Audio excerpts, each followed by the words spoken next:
Once upon a time, in a small village, there lived a blacksmith and his son. One day, the son said to his father, "Please make a sharp knife for me." The father replied, "Son, a sharp knife is not something to play with. Tell me, what do you intend to do with it?" The boy insisted, "I just want a knife, father." Eventually, the father gave in and forged a sharp iron knife for his son. As soon as the boy got the weapon in his hands, he became fearless and arrogant. He began to threaten his father. "Go straight to the king's palace and ask for the princess's hand in marriage for me.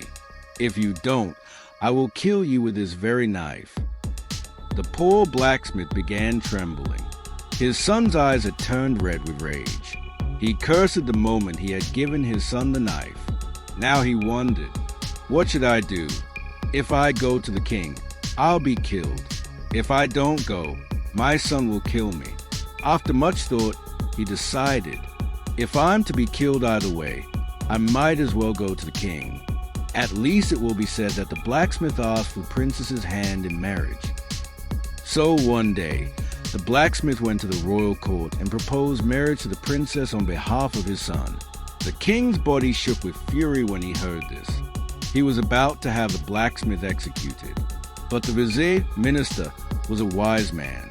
He whispered in the king's ear, "Your Majesty, if you kill him now, people will make fun of us. Let's deal with this matter cleverly. Let the snake die without breaking the stick. Let's give the boy a challenge so difficult that he'll never complete it in his life. If he can be defeated with sugar, why use poison?" The vizier then turned to the blacksmith and said, "We agree to give your son the princess in marriage, but only if he accomplishes a feat that no one has ever seen or heard of before." The blacksmith thanked God and returned home. He told his son everything. The father and son set out on a journey to fulfill the challenge.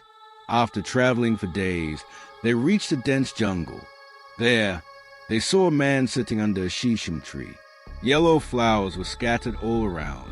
The man had placed his foot inside a stove, and flames were rising from his leg. He had a frying pan over the fire, and he was calmly eating fritters. The blacksmith and his son were astonished by the strange scene. They said, "Surely the king has never seen or heard of this before. Let's learn this skill." The blacksmith said to the man, "Good man, please take my son as your apprentice. Teach him how to make fritters like this."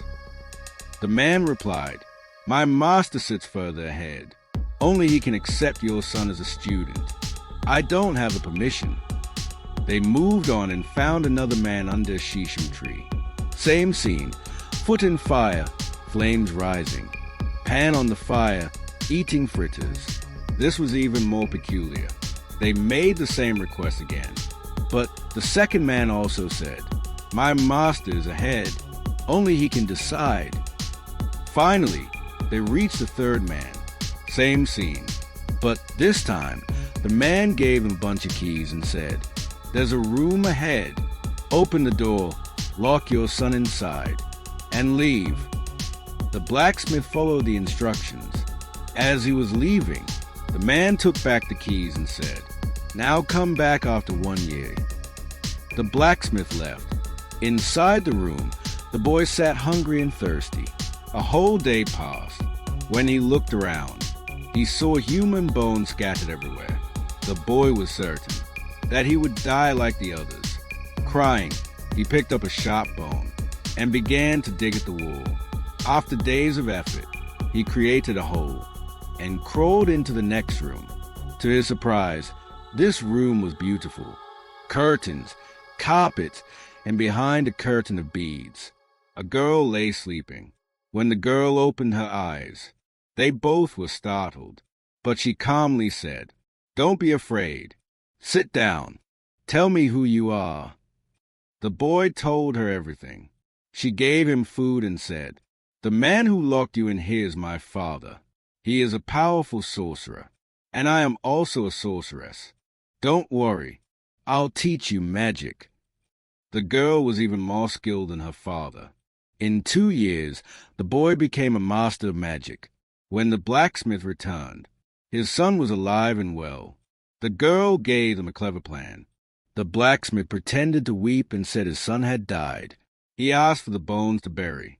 The magician believed him and handed him a cloth for the remains. Before leaving, the girl told the boy, "Never reveal your magic in public, or you will be in danger." But on their way back, the boy showed off. He turned himself into a bull and let a nobleman buy him. Later, he used magic to escape. This mistake became the root of their troubles. The sorcerer realized that his student had escaped. He disguised himself and waited on the road. The boy turned into a camel, but the sorcerer bought him and took control. Yet the boy was now clever. He turned into a bird and flew away. The magician followed him as a hawk. The boy became a frog, then a lizard, and hid in a girl's finger. When the sorcerer asked for the lizard, the girl got annoyed and threw it away. The boy turned into a pigeon and landed in the king's crown. The sorcerer now asked the king for the golden thread in the crown. As the king reached for it, the thread fell to the floor, and the sorcerer turned into a hen to eat it. The boy turned into a cat and killed the hen. Everyone was astonished. The king asked, "What is all this?" The boy said, "Your Majesty, this is a challenge. You gave to my father. I am the blacksmith's son, and I have fulfilled your condition. Now, please honor your promise." The king had no choice but to agree. He married his daughter to the blacksmith's son.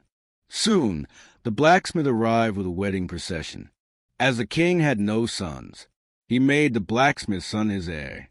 A few years later, the king passed away, and the blacksmith's son took the throne and ruled with pride and wisdom.